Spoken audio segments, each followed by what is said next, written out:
Good morning. God is the only being that has to be.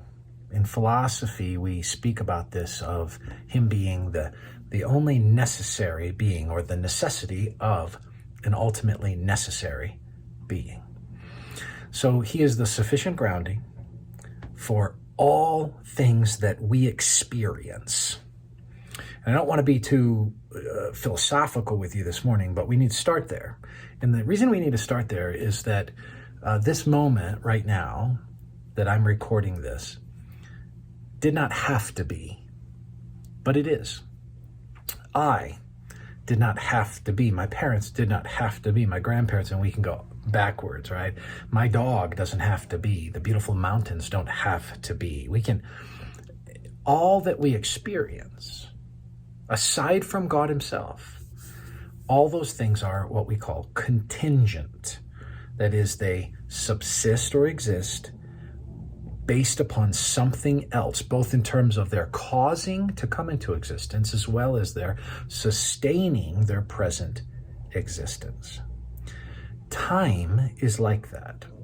Let me give you a way of thinking about time first. And obviously there's lots of things that can go into physics and metaphysics and philosophy, and we're talking about what time is. But I think one way of thinking about time is that largely time is a measure of matter in motion. How long does it take something to move or to shift, or how long does it take something to the sun, or rather the planets to revolve around the sun, right? The movement of celestial bodies, as it were. So time is a measure, a way that we measure matter in motion. Now, in that way, God is outside of time, sort of, but he condescends to live in a temporal framework and relate to us. So in a sense, he's ultimately timeless, but he also is condescendingly within time. He's interactive in time, but he's not bound by it. And the reason ultimately is because he's not material, and he is not, therefore, a contingent reality. He is a necessary reality, and in that way, the ultimate reality. Listen to Ecclesiastes 3, 9 through 13. What gain has the worker from his toil?